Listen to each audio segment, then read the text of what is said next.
Hey guys, this is not going to be an easy video to make today, so I don't really know how to introduce this, so I'm just gonna try to jump right into it. So as a lot of you guys probably already know, about 2 months ago I got to India and I spent over 3 weeks in India. Overall, my trip to India was great. I really loved it. I saw some amazing things, had some great adventures. I don't want to be super negative, but at the same time, I am always honest with you guys, and this is something that continues to deeply affect me. We were wrapping up our trip, and it was the end, and that's when all these things just started happening. Men just random passing by with Livia right there, reached out and grabbed me, were touching me, groping me.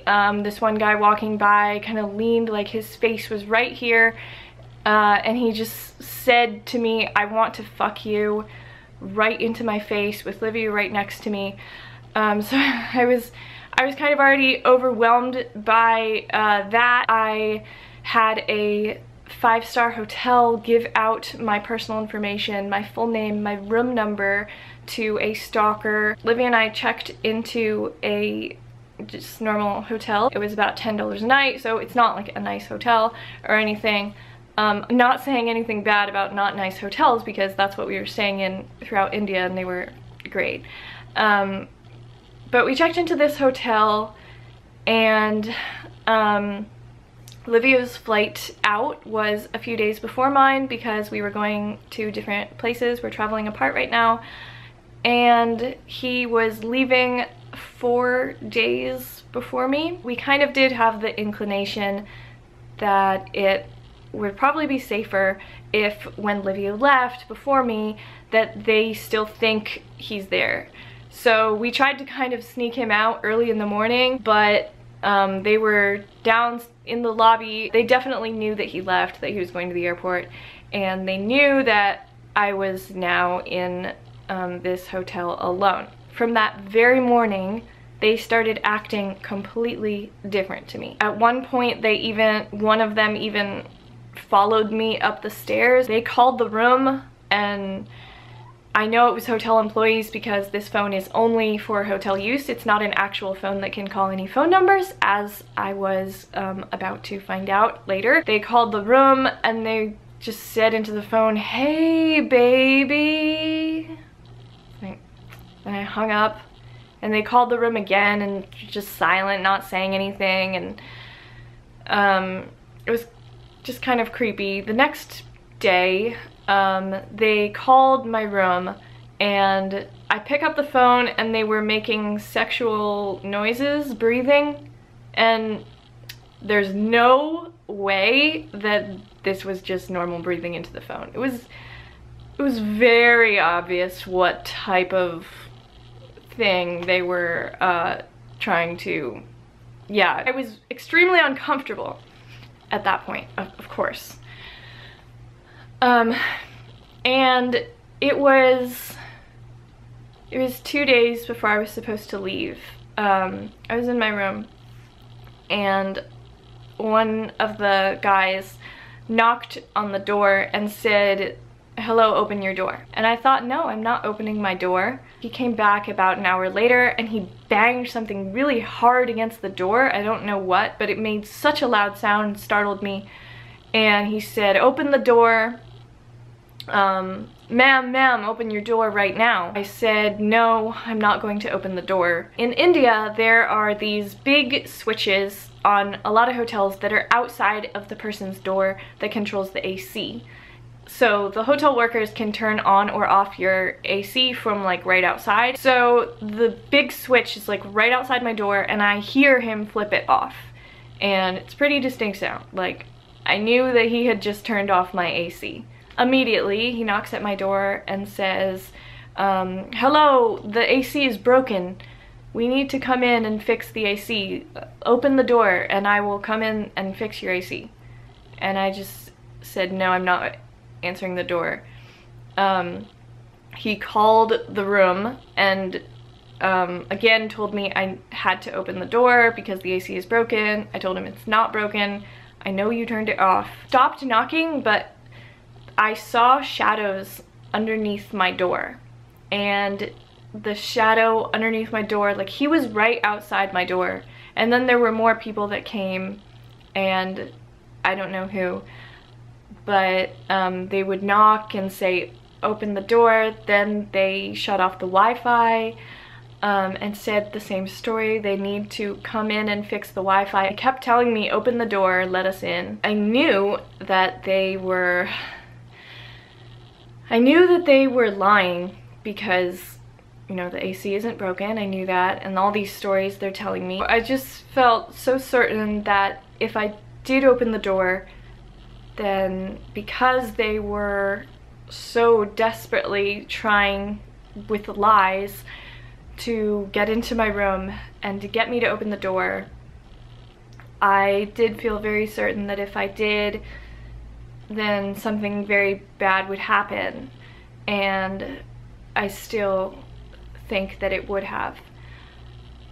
I'm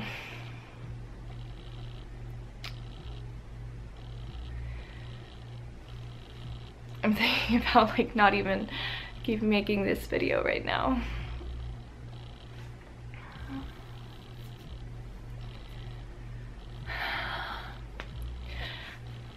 I want to be honest with you guys, and I've debated whether to make this video at all. Okay.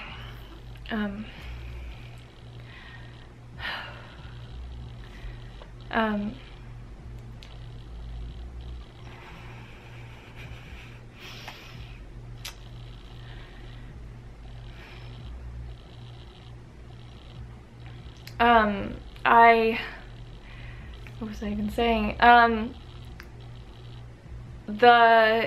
This continued for what felt like forever, what felt like a very long time. I guess it was 2 days of this. I would just always see their shadows underneath the door. And you know, the shadow would be right there still for maybe a really long time and then move away, or it'd be gone for a few minutes and come back, and it was just always that shadow underneath the door, so that I knew they're right there on the other side of the door. And this went on for 2 days, and I don't even know if I can explain or if it comes across like how I was stuck inside my room. I ran out of water because you can't drink the tap water in India, so I had no water. I couldn't go out to get food because their shadows were right there. They're waiting for me to come out, like I'm being hunted in the hotel that I'm staying at, you know? That's how I felt. The best I can describe it is that, you know, it was like I was in a horror movie, because it's in the place where you're supposed to feel safe, and you're sleeping in your bed at night and you can't even relax. You can never feel safe, and there's nowhere you can go. You're trapped. It was extremely traumatizing, and just that it went on and on for so long.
Hello? Why do I have to open the door? It's working fine, except when you turn it off.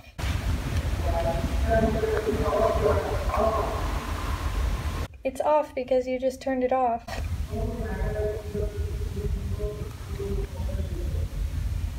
No, I'm not opening the door right now. I'm busy. Okay.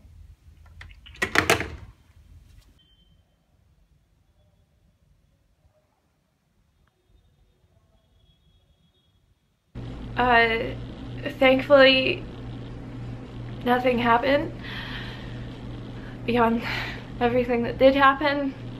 So I had noticed that their shadows were never under the door early in the morning. I left for the airport super early in the morning. I think like 3 in the morning I left. I had a really long series of flights ahead of me. I think I was flying for over 48 hours. When all of this had been going on, when I was in that room, I felt like all of my senses were just razor sharp. I was terrified, but at the same time I was calm, because I knew that I needed to focus on this, and I went over in my head a dozen different scenarios of what if they break down the door, what'll I do, and what if they say this, then I won't answer, or just going over all of these things that I could do, even though there was at the time nothing that I could do.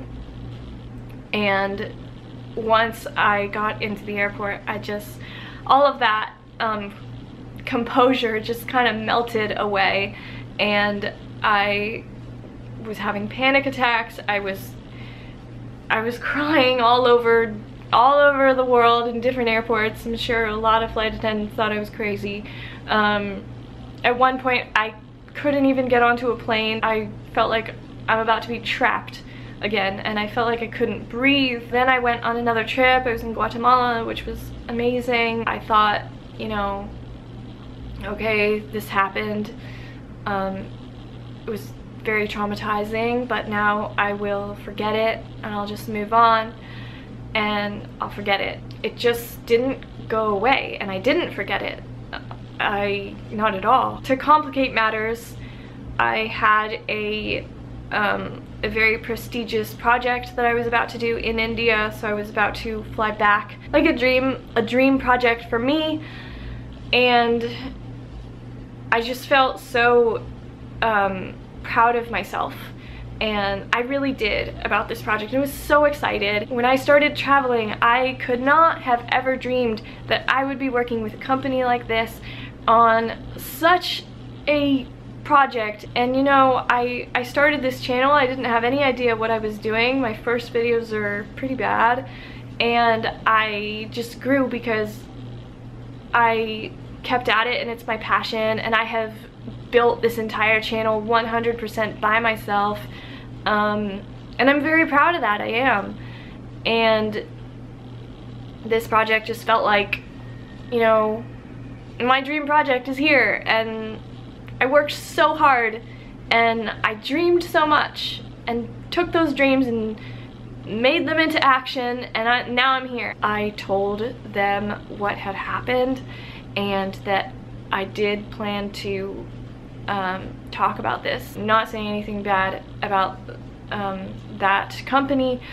They were incredibly supportive. However, it just didn't make sense for me to be releasing a video of this nature and at the same time have videos coming out with them that are, you know, about adventure and exploring and everything that I am about and is perfect for me to provide, except this now has become a part of my experience, and it was just a very, very difficult situation.